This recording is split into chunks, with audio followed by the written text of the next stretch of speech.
Boa noite. O Ação Nacional fala hoje de um assunto muito sério. Outubro Rosa, o mês da conscientização do câncer de mama, mês da prevenção.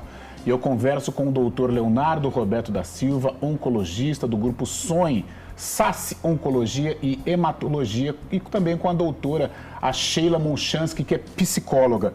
Boa noite, obrigado pela presença e vamos falar muito sobre o Outubro Rosa, sobre essa conscientização, a prevenção do câncer de mama. Eu acho que eu vou começar aqui com o doutor com uma pergunta bem básica, doutor, até para o nosso público entender, que a gente vai desde lá da raiz até o ápice do problema. O que é o câncer de mama? Mais uma vez, boa noite. Boa noite, obrigado pelo convite. O câncer de mama é um tumor maligno que acomete a região das mamas, né? Um tumor, ele pode ser tanto benigno quanto maligno. Um tumor, ele representa uma proliferação anormal de células. As nossas células, elas têm um comportamento de se reproduzir, algumas com uma maior velocidade, outras uma menor velocidade. Só que o nosso organismo, a gente tem vários mecanismos de controle, porque elas não podem se reproduzir de uma maneira desordenada.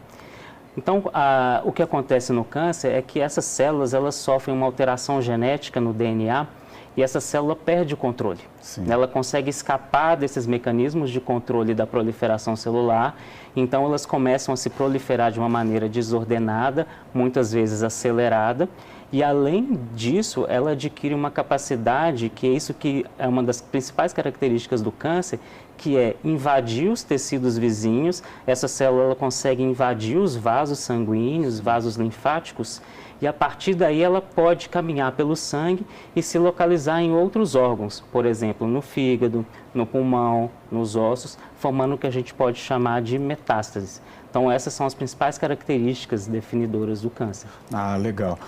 Doutora Sheila, o porquê, né, quando a gente fala em câncer, pronto, morri. E não é bem assim, né, doutora? A gente até conversava antes do programa, batendo um papo até sobre a pauta, sobre o Outubro Rosa, o câncer de mama e essa prevenção. Mas o porquê essa palavra causa tanto temor? Não só câncer de mama, mas qualquer tipo de câncer. Falou em câncer, pronto, é a sentença de morte. E dependendo do tempo, não é assim. Uhum. Boa noite, Boa Carlos. noite. Boa noite, doutor. Boa noite, pessoal sim. todo que está aí na televisão nos assistindo. Bom, eu vou falar de uma maneira muito simples para que as pessoas consigam compreender. Eu gosto muito de explicar para os pacientes e para as pessoas no geral que a gente sofre, assim, mais ou menos uns 90% por conta do conceito que a gente tem das coisas. Então, o conceito que a gente vai ter de uma coisa, de um fenômeno, vai determinar a nossa dor. Sim.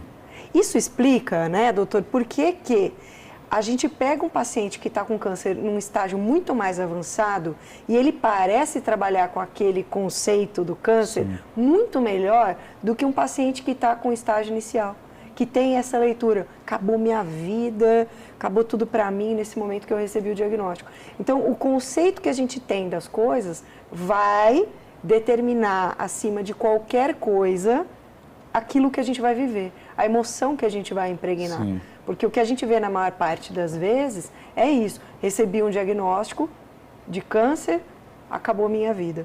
Mas espera aí, o que isso está querendo dizer para você, na sua vida, nesse momento? Como a gente consegue enxergar isso? Então, realmente, esse mindset, esse conjunto de entendimento e de crenças, ele vai fazer você sofrer mais ou menos qualquer coisa na sua vida, Sim, tá? Não sim. só o câncer. Mas qualquer coisa, qualquer notícia que você venha receber. Tá certo. Doutor, e como que funciona essa somatória, a oncologia com a psicologia? Você recebeu lá o diagnóstico, deu positivo, a pessoa está com câncer. Aí como que funciona essa parte da oncologia, você explicar todo o processo, depois passar para a parte da psicologia para acalmar essa pessoa?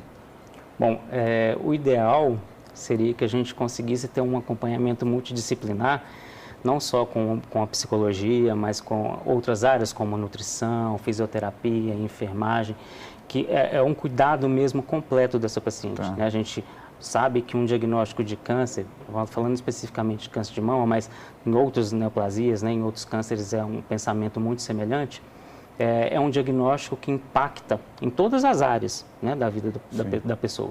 né? Então, faz ela repensar muitas coisas, ressignificar vários conceitos que ela tem. Isso que a Sheila falou, da questão dos conceitos, é muito importante. Então, na consulta, a gente tenta sempre tentar abordar toda essa questão, tentar entender quais são os medos, quais são esses conceitos que o paciente, que a mulher já traz com ela, que ela recebeu de familiares, que ela aprendeu durante a vida. E durante a primeira consulta, quando a gente conversa mais sobre o diagnóstico, a gente tenta estabelecer qual vai ser o nosso plano de ação, o nosso plano de tratamento, a gente sempre tenta abordar um pouco dessa parte psicológica. Sim. É claro que a gente tem uma certa limitação, porque nós não somos, né, treinados para isso, mas a gente consegue perceber aonde são aqueles pontos mais importantes que estão sendo mais significativos para aquele paciente em si. Porque cada mulher é um ser humano individual, é uma pessoa que tem uma característica muito própria, muito única. Então, a gente trabalha, assim, com o profissional da psicologia sempre próximo, a gente discute os casos, a gente percebe uma necessidade maior em uma determinada situação, a gente já conversa com o psicólogo, já olha, eu acho que nesse caso a gente precisa tentar abordar um pouco mais essa questão ou aquela. Isso é extremamente importante, né, nesse processo, nesse caminhar. Legal. Doutor, como você disse, há necessidade de se trabalhar em conjunto. Aí eu parto aqui para a doutora Sheila. Chegou uma pessoa com o diagnóstico de câncer, e aí a sua conversa, como que é o primeiro contato? Certo. Sou totalmente a favor dessa leitura do doutor, dessa integração de olhares, né? Dessa comunicação entre as áreas, e para a gente estar pelo paciente, não ao contrário. A gente faz o que a gente faz, né? Sim. Vai à noite, não dorme, fica preocupado, trabalha de final de semana e tudo mais, pelo paciente, não é o contrário. Sim. Então, a gente tem que estar à disposição de ouvi-lo atentamente, entender aquilo que a gente está ouvindo. Então, quando chega para mim, a primeira coisa que eu faço nessa escuta é assim, basicamente eu vou separar o joio do trigo. Tá. Então, eu separo o que está psicologicamente preservado, o que está íntegro aqui com esse paciente. Né? Que recursos ele tem, que coisas ele tem dentro dele que estão intactas. Ele é proativo, ele é curioso, ele quer entender a doença dele, ele quer saber o que mais ele pode fazer, como ele vivenciou situações de crise, né? Como que ele já recebeu uma notícia ruim na vida. Então eu vou ali para entender o que está bom, o que está preservado, porque é ali que eu vou fazer a aliança. Sim. Tá? Eu vou pegar ali aquela parte psicológica que está preservada, como se fosse o tecido preservado, né? E vou aproveitar daquilo para falar, joia, vou conversar com isso aqui. Isso aqui vai ser meu melhor amigo nesse momento.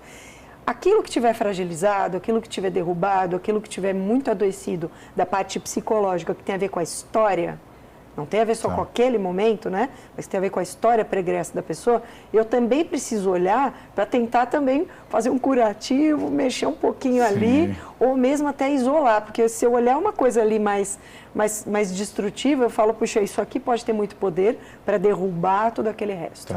Né? Então, eu sou extremamente estratégica com os meus pacientes, eu vou olhar o que está preservado, vou olhar aquilo que pode dar problema, né? E eu tenho que meio que fazer esse meio de campo, trabalhando os conceitos, trabalhando com a equipe, entendendo o que eu consigo tirar de mais rápido. E existem casos e casos, né? Tem um caso assim que a pessoa até conserva um lado forte e bem tranquilo, que dá para encarar esse momento, mas tem pessoas frágeis e que elas devem chegar para você assim, completamente derrubadas, né? Sim, aí você tem que entender rápido, porque o tempo, né, no nosso caso é uma loucura o tempo. Você não tem aquele timing normal de atendimento, uma vez por semana, 50 minutos de sessão. Não, você não tem. É algo que... É um paciente que às vezes você tem que atender todo dia, você tem que atender ele e a família dele, ele, a mulher, a esposa, quem for, os filhos. É um outro jogo. É um outro olhar. A gente nunca atende só a paciente, né? Eu acho a gente sempre tem contato muito próximo com o companheiro, com os filhos, né? Até com os pais, às vezes. Então, assim, esse suporte, essa rede de suporte do paciente, a gente tem que cuidar deles também, né? Porque, como você falou, as experiências prévias deles vão influenciar muito nessa questão. E uma questão que você colocou que eu achei extremamente importante, não queria perder o gancho, é a questão do entendimento do câncer como uma doença terminal, né? Como recebi um diagnóstico de câncer, então minha vida acabou. né? E a gente sabe que não é assim. Esse é um pensamento muito antigo, vem de uma época em que os tratamentos eram muito agressivos, não eram muito efetivos, as taxas de cura não eram tão significativas e a gente não tinha muita estratégia de diagnóstico precoce, né? E esse não é o quadro de hoje em dia. Então, hoje a gente sabe que diagnosticando um câncer precocemente, e falando especificamente do câncer de mama, a gente tem taxas de cura extremamente elevadas. Sim. Então, a gente tem que tentar desmistificar um pouco essa questão. Né? Tá. E ainda até falando dessa parte psicológica, eu conheço um amigo que teve um câncer, né? Um outro tipo de câncer, e ele falava para mim assim, ele tentava acalmar os familiares, porque ele estava muito seguro do que estava acontecendo, do que iria acontecer e como ele iria enfrentar. Mas os familiares estavam abalados. Ele falou, minha mãe não para de chorar e não é assim. E ele falando, não é assim, mãe, não é, calma, vai dar tudo certo, como deu tudo certo. Mas a preocupação dele não era nem com ele, era com os familiares que ficaram abalados, talvez com a palavra câncer. Claro. Existe todo esse trabalho também, o familiar, né, diante de tudo isso. Exato, e assim, e não tem um modelo só, né? São múltiplas situações que acontecem e a gente tem que ter essa habilidade e esse olhar, assim, para que eu estou aqui? Eu estou por ele, tá? Então, o que ele precisa que eu faça para conduzi-lo nesse momento? Sim. Então, é uma relação extremamente íntima, né, com o paciente. A gente entra nos medos, nas fantasias, no futuro daquela pessoa. A gente é responsável por tudo isso, né? Então, essa escuta ativa, a gente fazer um elo muito verdadeiro com toda a família e a gente aguentar o tranco. Sim. Né? O paciente às vezes fala assim para mim, puxa, mas você parece que você está chorando, ou parece que você está emocionada. Eu falo, não parece não, eu estou. Eu falei, eu estou com muito medo de te perder. Né? E a pessoa fica olhando e fala, mas Sheila, eu estou lutando, você não vai me perder. Né? Até me emociono pensando nisso. Nossa. Mas eu falo assim, tá bom. Você conseguiu também me acalmar, né? Porque a gente é frágil. Aquela famosa troca, né, Sheila? A gente é frágil, a gente é humano, né? A gente quer vencer, a gente quer estar junto ali. Então, a cada vitória, a cada passo e a cada dor, a gente vibra junto com o paciente.